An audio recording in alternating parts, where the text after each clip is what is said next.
اللہ تبارک و تعالیٰ کا فضل و کرم ہے کہ اس نے ہمیں اپنی زندگی میں رمضان المبارک کے یہ مقدس لمحات عطا فرمائے، اور آج رمضان کا جمعہ ہے جو آخری جمعہ بھی ہو سکتا ہے۔ اس کو لوگ عام طور سے جمعۃ الوداع کے نام سے تعبیر کرتے ہیں، آخری جمعہ بھی کہا جاتا ہے، جمعۃ الوداع بھی کہا جاتا ہے، اور اس کے کچھ مختلف کچھ مخصوص احکام لوگوں میں مشہور ہو گئے ہیں۔ واقعہ یہ ہے کہ جمعۃ الوداع کا اس حیثیت میں اس کی کوئی خصوصیت نہیں قرآن و حدیث۔ رمضان کا ہر دن بہت مقدس اور مبارک ہے، اور خاص طور سے جمعہ کا دن جب رمضان کے اندر آ جائے تو اس کا تقدس اور زیادہ بڑھ جاتا ہے، تقدس میں اور زیادہ اضافہ ہو جاتا ہے۔ اور چونکہ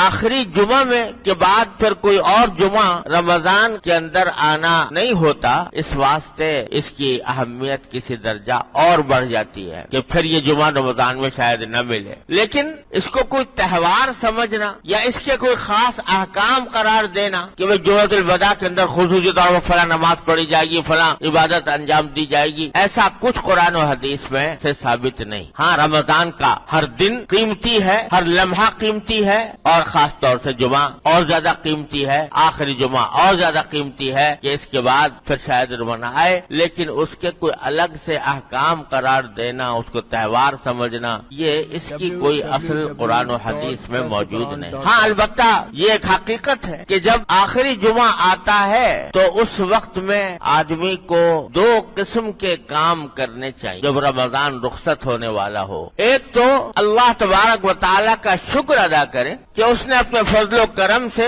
یہ رمضان کی گھڑیاں ہمیں اپنے فضل و کرم سے عطا فرمائیں۔ اس بات پر بھی اللہ تعالیٰ کا شکر ادا کرنا چاہیے کہ اس نے اس مہینے کے اندر اپنی بارگاہ میں حاضری کی توفیق بخشی، روزے رکھوا لیے، اللہ تبارک و تعالیٰ نے اپنے فضل و کرم سے روزہ رکھنے کی توفیق عطا فرما دی، نمازیں پڑھنے کی توفیق عطا فرما دی، تراویح ادا کرنے کی توفیق عطا فرما دی۔ اس پر اللہ تبارک و تعالیٰ کا شکر ادا کرنا چاہیے، یہ اس کا کرم ہے کہ اس نے ہمیں ان عبادتوں کی کسی نہ کسی درجے میں توفیق عطا فرما دی۔ ورنہ کتنے گھرانے ایسے ہیں، اللہ بچائے، اللہ تعالی ہر مومن کو اس سے محفوظ رکھے، کتنے گھرانے ایسے ہیں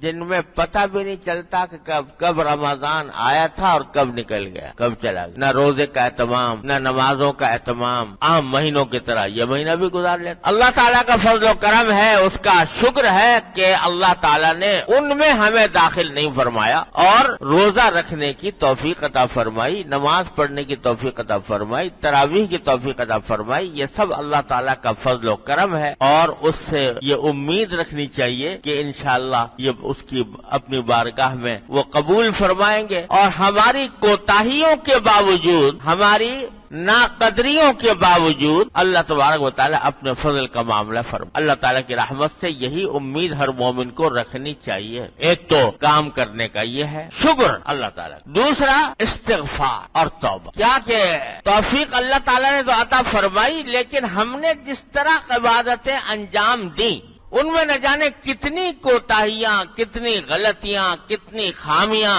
تھیں، تو اس پر اللہ تعالیٰ کے حضور استغفار۔